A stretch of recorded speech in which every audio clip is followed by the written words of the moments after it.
مولا فرماتے ہیں کہ پردیس اگر انسان تنہائی میں آ جائے نا، امیر المومنین فرماتے ہیں، اور پردیس بھی ہو اور دولت بھی ختم ہو جائے تو پھر پردیس انسان کو کھانے کے لیے آتا ہے. میں آگے جا کے پیش کروں گا ابھی، لیکن ضرور سن لیجیے بھی اگر دیکھ سکیں تو. جب جناب مسلم کو انہوں نے ہاتھ پاؤں باندھ کے لے کے گئے نا عبید بن زیاد کے پاس، تو کہا کہ کوئی آخری وصیت ہے، ہم آپ کو مار دیں گے. کہا ایک وصیت ہے. کہا کیا وصیت ہے؟ کہا یہ میری زرع بیچ دینا اور کچھ سامان تھا، کہا اس کو بیچ دینا. کہا میں نے کچھ لوگوں سے ادھار لیا تھا کوفے میں، میرے اس ادھار کو لوٹا دینا. اللہ اکبر، مولا کتنے غریب ہیں کہ وہاں پہ کہتے ہیں کہ میری زرع بیچنے کے بعد یا انگوٹھی بیچنے کے بعد میرا ادھار اتار دینا. کہا کہ کیوں آپ نے قرضہ لیا تھا؟ کہا قرضہ اس لیے لیا تھا کہ میں جب اکیلا رہ گیا تھا تو کھانے پینے کے لیے بھی کوئی مجھ سے ملتا نہیں تھا.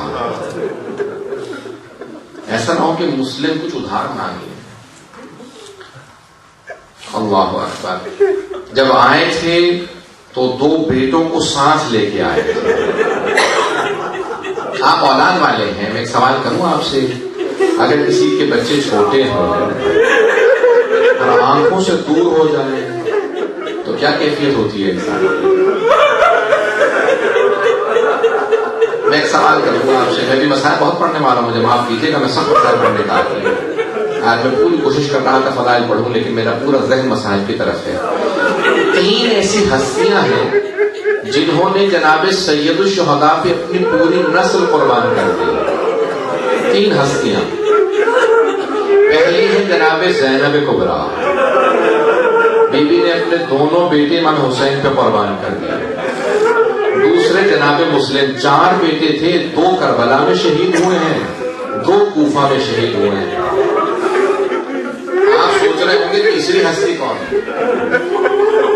پیش کروں تیسری ہستی کون ہے؟ تیسری جناب رباب. مولا کا ایک بیٹا ہے، ایک بیٹی ہے، اپنے بیٹے کو امام حسین پہ قربان کر دیا.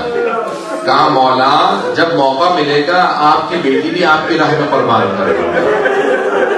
اجرکم اللہ، اجرکم اللہ. بس بھائی یہ آخری مجالس ہیں، اس کے بعد پھر محرم ہے، ابھی تو عیدیں آنے والی ہیں. سنیں گے جناب مسلم میں عقیل جب دعا کے گھر میں گئے نا تو وہ ایک مومنہ تھی، بہت بوڑھی تھی. انہوں نے کہا کہ میں آپ کے لیے کھانا بنا دوں گا، نہیں کوئی زحمت نہیں دوں گا، صرف مجھے کچھ پانی لا دے تاکہ میں وضو کر کے تہجد کی نماز پڑھ لوں. تو ایک مرتبہ ایک سامنے گجرے میں بیٹھے تھے، تہجد کی نماز پڑھی. تہجد کی نماز پڑھنے کے بعد کچھ دیر آرام سے اپنے ہی زرہ پہ سر رکھ کے لیٹ گئے. خواب دیکھا کہ جناب امیر آئے ہیں، بائیں پھیلا کے کہتے مسلم میں آپ کو لینے کے لیے آیا. جناب مسلم سمجھ گئے یہ میری آخری رات ہے، چچا لینے کے لیے آئے ہیں. میں کہوں گا جناب مسلم آپ کی عظمتوں کو سلام، جسے علی لینے کے لیے آئے ہیں. بس بھی ایک مرتبہ اٹھے اور تصور کرنے لگے کہ میرے بچے نہ جانے کہاں ہوں گے. جب میں اتنا در بدر ٹھوکرے کھا رہا ہوں، نہ جانے میرے بچے کس کے پاس ہوں گے. بس بھائی رات کو ایک مرتبہ توحا کا بیٹا آیا، کہا کہ ماں کہا بیٹا کیا بات ہے کہ دیر سے کیوں آئے ہوگا؟ مسلم نے عقیل نہ جانے کہاں چلے گئے ہیں، سارے لوگ ان کو تلاش کر رہے ہیں. اور عبید اللہ بن زیاد نے انعام رکھا کہ بیٹا خوف خدا کر، وہ علی کا داماد ہے، وہ علی کا بھتیجا ہے. کہا نہیں اماں مجھے عبید اللہ بن زیاد کا انعام چاہیے. کہ نہیں بیٹا. ایک مرتبہ وہ بار بار دیکھنے لگا کہ ماں جاتی ہے، کیا بات ہے کہ کیوں بار بار کہیں پہ کچھ پانی دیتی ہے، کچھ کھانے کے لیے رکھ دیتی ہے. اٹھا آ کے دیکھا، فوراً گھر سے باہر بھاگا. کہا جا کے میں مخبری کر دوں. ایک مرتبہ عبید اللہ بن زیاد نے 300 افراد کی ایک بٹالین کو بھیجا، فوج کو بھیجا، کہا جاؤ جا کے مسلم کو گرفتار کر لو. جناب مسلم نے آواز سنی، صبح کا وقت تھا، فوراً گھر سے باہر آ گئے. اس مومنہ نے کہا کہ باہر مت جائیے، بہت زیادہ لوگ ہیں. کہا تم نے مجھ پہ احسان کیا تھا، گھر میں پناہ دی، میں نہیں چاہتا جس نے مجھے پناہ دی اسی کے گھر میں میری وجہ سے حملہ ہو. مولا آپ کی عظمتوں کو سلام. ارے نہ جانے یہ کیسے لوگ ہیں، گھر بلا کے بھی حملہ کر دیتے ہیں. ارے خود ہی کوفے میں بلایا اور آج حملہ کر دیا، کہیں کربلا میں بلا کے حملہ تو نہیں کر دیں گے حسین پہ. اجرکم اللہ، اجرکم اللہ. بس ایک مرتبہ چلے جناب مسلم باہر گئے, مقابلہ کرنے لگے, کچھ لوگوں نے تیر مارے, سب کچھ ہوا, جناب مسلم نے سب کو قتل کر دیا. ایک مرتبہ اس نے کہا دوبارہ فوج بھیجو. جب تیسری مرتبہ فوج منگوائی نا تو عبید اللہ ابن زیاد نے کہا ایک آدمی کو گرفتار کرنے کے لیے تیسری مرتبہ فوج منگوا رہے ہو, کیا بات ہے؟ کہا یہ کوئی کوفے کا بقال نہیں ہے, یہ علی کا بھتیجا ہے, یہ علی کا داماد, علی کا شاگرد, ایسے آسان نہیں گرفتار کرنا. بس ایک مرتبہ انہوں نے کیا کیا, 400 افراد نے زمین میں گڑھا کھودا, کا دھوکہ دیں گے, اس پہ کچھ ایک مرتبہ گھاس وغیرہ لگا دی. جیسے ہی جناب مسلم قریب آئے تو ایک مرتبہ گڑھے میں گر گئے. جیسے ہی گڑھے میں گرے نا, اب مجھے نہیں معلوم کیسے پیش کروں گا. تو انہوں نے کہا مسلم ہم آپ کو امان دیتے ہیں, وعدہ کرتے ہیں آپ امان میں ہیں. جناب مسلم نے کہا خدا کی قسم کھاؤ اور پھر کہو امان دیتے ہو. انہوں نے کہا ہاں اللہ کی قسم ہم امان دیتے ہیں. جناب مسلم نے تلوار اپنی دے دی. جیسے ہی تلوار پھینکی نا وہ گلے میں رسیاں ڈالنے لگے, زنجیریں ڈالنے لگے. جیسے گرفتار کرنے کے لیے پورے جسم پہ انہوں نے رسیاں باندھی. جناب مسلم نے جملہ کہا ھذا اول الغدر, یہ پہلا دھوکہ ہے. تو انہوں نے خدا کی قسم کھا کے مجھے دھوکہ دے دیا, یہ پہلا دھوکہ ہے. گرفتار کیا. اب جیسے گرفتار کیا کچھ لوگ ایک مرتبہ تلوار سے وار کرنے لگے. جناب مسلم کے لب کٹ گئے, ہونٹوں سے خون بہنے لگا. جیسے ہی پہنچے تو ایک مرتبہ دارالامارہ کے باہر مولا کا ایک ماننے والا بیٹھا تھا. ابھی میں نے سارا مسائل نہیں پڑھا. دارالامارہ کے باہر ایک آدمی مولا کا چاہنے والا بیٹھا تھا. ایک مرتبہ پوچھا, کہا آپ مسلم تو نہیں ہے؟ کہا میں مسلم میں عقیل ہوں. کہا آپ امیر المومنین کے بھتیجے ہیں؟ کہا میں ان کا بھتیجا بھی ہوں, داماد بھی ہوں. کہا میں کچھ آپ کے کام آ سکتا ہوں؟ میں مولا کا ماننے والا ہوں.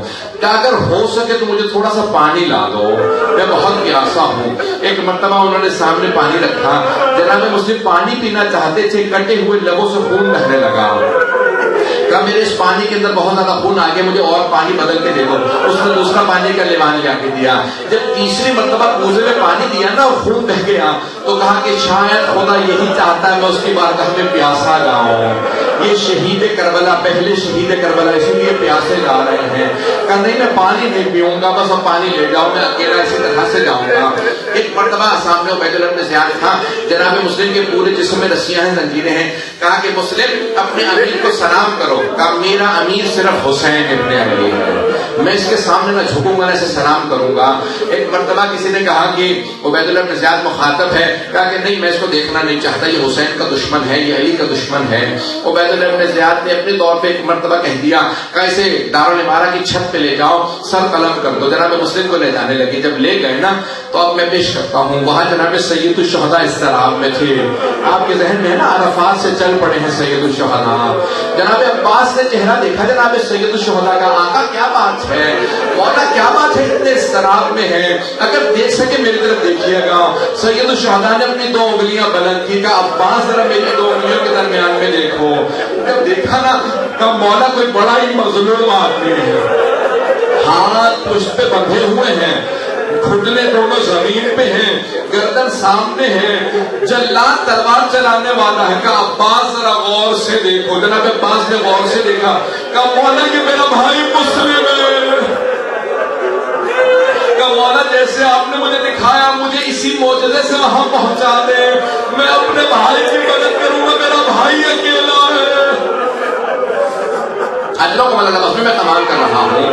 کہا مولا میرا بھائی اکیلا مجھے پہنچا دے. کہا عباس ذرا غور سے دیکھو. کہا مولا یہ دارالامارہ ہے. مولا لیکن دارالامارہ کی اس زمین پہ کوئی بیوی بیٹھی ہے, برقعے کا دامن پھیلا ہے. مولا یہ کون ہے جو برقعے میں ہے؟ کہا یہ میری ماں فاطمہ. اجلوں کو میں نے تمام کر دیا. ایک مرتبہ دارالامارہ کی چھت پہ جلاد نے تلوار چلائی, جناب مسلم کا سر قلم کیا, دارالامارہ کی چھت سے سر گرا, لاشیں کو زمین پہ پھینکا گا, کوفے کی گلیوں میں پھرا. بس میں اس سے زیادہ سخت مسائل پڑھنا نہیں چاہتا. میرے مولا نے جناب سید الشہداء نے آواز دی. کہا عباس خیمے نصب کر دو, ذرا میری بہنوں کو بلاؤ. مولا آنکھوں میں آنسو ہیں, خیمے نصب کر دیے. بس میں شب عید تھی نا, میرے مولا نے کہا ذرا عباس میری بہنوں کو بلاؤ. جناب زینب کو بلائی.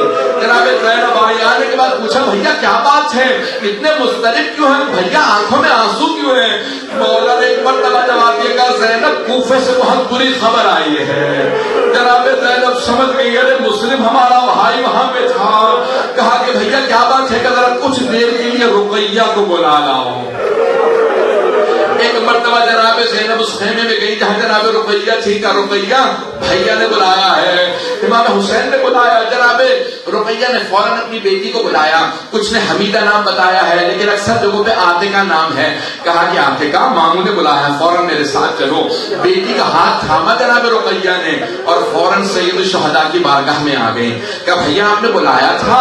جناب سید الشہداء مسند سے کھڑے ہو گئے, آنکھوں میں آنسو ہیں, آگے بڑھے, بڑی شفقت سے اپنا ہاتھ جناب عاتقہ کے سر پہ رکھا.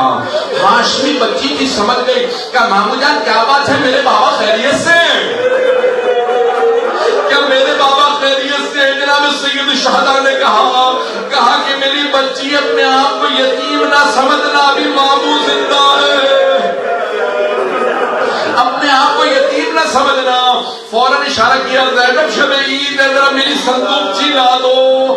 جناب زینب صندوقچی لے کے آئی. مولا نے 2 بالیاں نکالی, اپنے ہاتھوں سے جناب عاتقہ کے کانوں میں بالیاں پہنائی. بس بالیاں پہنائی. راوی کہتا ہے کہ 3.5 برس کی بچی دروازے پہ کھڑی دیکھ رہی تھی, در خیمہ پہ کھڑی دیکھ رہی تھی. اگر کوئی بچی یتیم ہو جائے اس کے سر پہ شفقت کا ہاتھ رکھا جاتا ہے, اس کے کانوں میں نئی بالیاں پہنائی جاتی ہیں. لیکن بچی کو نہیں پتا تھا کہ حسین کا کردار ہے. شام غریبہ میں وہی بچی اقتدار میں تھی. میرے سر پہ کوئی شفقت کا ہاتھ رکھے گا, مجھے کوئی کانوں میں بالیاں پہنائے گا. اتنے میں شبر آیا, اس نے سر پہ ہاتھ رکھا, ایسا ہاتھ رکھا بیوی کا بالوں کو چھڑانا مشکل ہو گیا. جب اس نے کانوں سے بالیاں اتاری, بیوی کے خون بہنے لگا. قرآن کا مخیہ کا چچا ابا,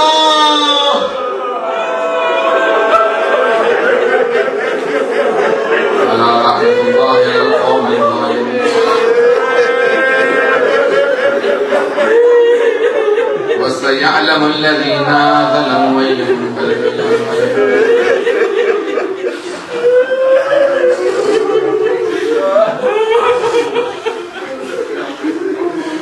اس سے پہلے کہ میں ماتم کے لیے کہوں 2 جملے سن لیجیے. واسطہ دوں گا, دعا کراؤں گا.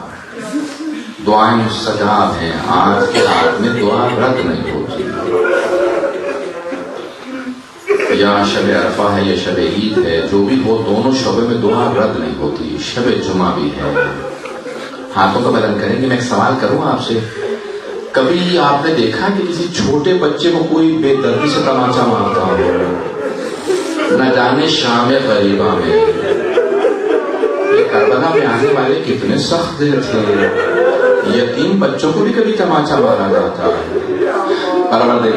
پروردگارا واسطہ ان یتیم بچوں کا امام زمانہ کا ظہور دیکھنا نصیب فرما.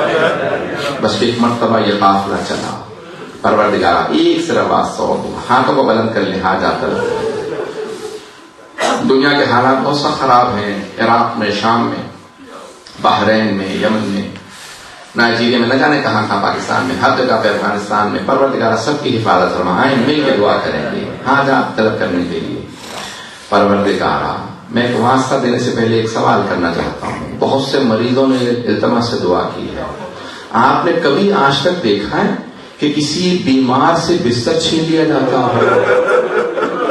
پروردگارا شام غریبہ کے اس عابد بیمار کا واسطہ جس کا بستر لوٹ لیا گیا تھا, ہمارے تمام مریضوں کے شفائے کاملہ عنایت, بے اولادوں کو اولاد عنایت فرما, مقروضوں کے قرضے ادا فرما, پریشان حالوں کی پریشانیاں دور فرما. پروردگارا ایک آخری واسطہ دینا چاہتا ہوں. پروردگارا جب قافلہ پہنچا نا, کوفے پہنچا, بیویوں کا اسیروں کا قافلہ پہنچا, آپ نے دیکھا ہے جب ڈگنیٹریز آتے ہیں, بڑے بڑے باعزت لوگ آتے ہیں, لوگ پھول پھینکتے ہیں, راستے میں قالین بچھاتے ہیں. نہیں, ایسا نہیں ہوا علی کی بیٹیوں میں. راستے میں کانٹے تھے, ہاتھوں میں پتھر تھے, پتھروں سے استقبال ہو رہا تھا. ایک مرتبہ جب پتھر آئے نا تو پتھروں میں سے بیویاں گزر رہی تھی. اچانک آواز آئی, السلام علیکہ یا ابا عبداللہ. جناب زینب سے رہا نہیں گیا. پوچھا, بیٹا سجاد یہ کون ہے جس نے اس غربت میں میرے بھائی کو سلام کیا؟ کہا پھوپھی اماں ذرا کوفے کے دروازے پہ دیکھیں, سر لٹکا ہوا ہے. سر کو دیکھا ساری بیویاں گزر گئیں، ایک بیوی رک گئی، نام رقیہ بتایا جاتا ہے۔ جناب رقیہ نے پوچھا مسلم جو آپ پہ گزری وہ مجھے سمجھ میں آ گیا، جو مجھ پہ بھی تھی وہ آپ کو پتا ہے، مسلم بس مجھے اتنا بتا دیں میرے تو یتیم بچے کہاں ہیں۔ پروردگارہ واسطہ جناب مسلم کی ان بچوں کا، پروردگارہ جتنے مومنین بے اولاد ہے سب کو اولاد عنایت فرما، اولاد والوں کی اولاد کو نیک و صالح بنا، پروردگارہ ہم سب کی عاقبت بخیر فرما، پروردگارہ زندگی میں ہمیں بار بار کربلا کی، عراق کی، شام کی اور مدینہ کی، پروردگارہ مکے کی ساری زیارات، ایران کی زیارات نصیب فرما، پروردگارہ آخرت میں جناب مسلم کی شفاعت نصیب فرما، پروردگارہ آج کوفے میں بہت زیادہ اہتمام کیا جا رہا ہے، بہت زیادہ مجالس ہیں، اے کاش آج جتنے جناب مسلم کے ماننے والے ہیں اس دن بھی ہوتے، جناب مسلم در بدر کی ٹھوکریں نہ کھاتے۔ پروردگارہ تمام عزاداروں کی حفاظت فرما، جہاں جہاں عزاداری ہو رہی ہے سب کی حفاظت فرما، آنے والے محرم کے دنوں میں تمام عزاداروں کی حفاظت فرما، ہمارے ماتمی دستوں کی، جلوسوں کی حفاظت فرما، نوخانوں کی، ذکر کرنے والوں کی، مسائل پڑھنے والوں کی حفاظت فرما۔ پروردگارہ پوری دنیا میں جہاں جہاں ذکر اہل بیت ہو رہا ہے کسی پابندی کو بھی لگنے نہ دے، پروردگارہ تمام پابندیاں دور فرما۔ پروردگارہ آج اس شب کے صدقے میں ہمارے گنہگار آنکھوں کو امام زمانہ کی زیارت نصیب فرما۔